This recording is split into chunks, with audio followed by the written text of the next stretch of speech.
হযরত আবু হুরায়রা রাদিয়াল্লাহু তাআলা আনহু বর্ণনা করেন, আল্লাহ নবী সাল্লাল্লাহু আলাইহি সাল্লাম আমাদের নিকটে একদিন আসিলেন এবং আল্লাহ নবী সাল্লাল্লাহু আলাইহি সাল্লাম আমাদেরকে বলিলেন, শোনো, তোমরা নিজেকে রক্ষা করার জন্য ঢাল তৈরি করো। সাহাবাগণ আল্লাহ নবী সাল্লাল্লাহু আলাইহি সাল্লামকে জিজ্ঞাসা করিলেন, আল্লাহ নবী সাল্লাল্লাহু আলাইহি সাল্লাম, কোন শত্রু কি আসিয়া পড়েছে? আল্লাহ রাসূল সাল্লাল্লাহু আলাইহি সাল্লাম বলিলেন, না, দুজকের আগুন হইতে নিজেকে রক্ষা করার জন্য ঢাল তৈরি করো।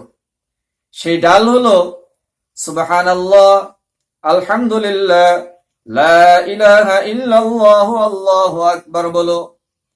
যাহারা এইসব কালেমা পাঠ করিবে তাহাদের সামনে পিছনে ডানে এবং বামে কিয়ামতের দিনে এই সব কালেমা আসিবে।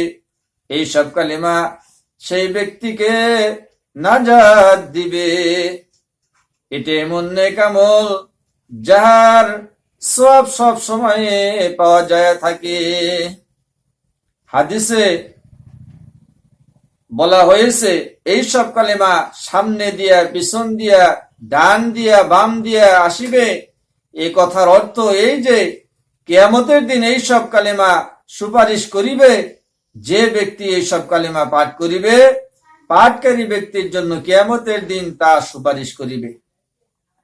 হযরত আনাস রাদিয়াল্লাহু তাআলা আনহু বর্ণনা করেন, আল্লাহ রাসূল সাল্লাল্লাহু আলাইহি সাল্লাম বলিয়াছেন, সুবহানাল্লাহ, আলহামদুলিল্লাহ, লা ইলাহা ইল্লাল্লাহ, আল্লাহু আকবার।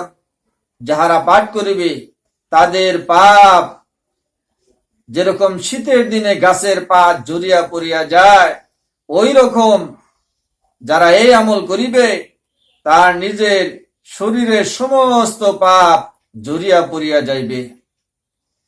আর হাদিসে আছে, বেশি বেশি আমল করা লাগে। কিছু কিছু ছোটখাটো আমল আছে, যেরকম প্রত্যেক ফরজ নামাজের পরে আয়াতুল কুরসি পাঠ করা লাগে।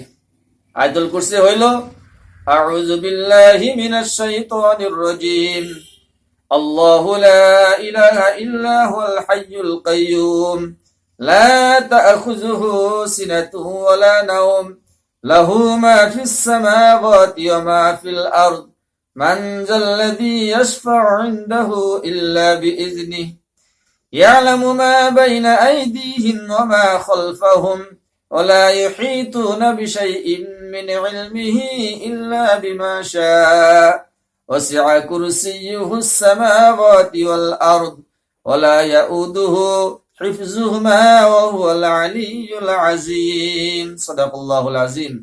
এটা হলো আয়াতুল কুরসি। আয়াতের ভিতরে শ্রেষ্ঠ আয়াত হইল আয়াতুল কুরসি। এই আয়াতুল কুরসি প্রত্যেক ফরজ নামাজের পরে কেউ যদি একবার পাঠ করে, হাদিসে আছে, সেই ব্যক্তি মৃত্যু হওয়া দেরি কিন্তু জান্নাত পাইতে দেরি হবে না। সুবহানাল্লাহ। তাই আমি আপনি এই আয়াতুল কুরসি প্রত্যেক ফরজ নামাজের পরে একবার পাঠ করার জন্য চেষ্টা করব ইনশাআল্লাহ।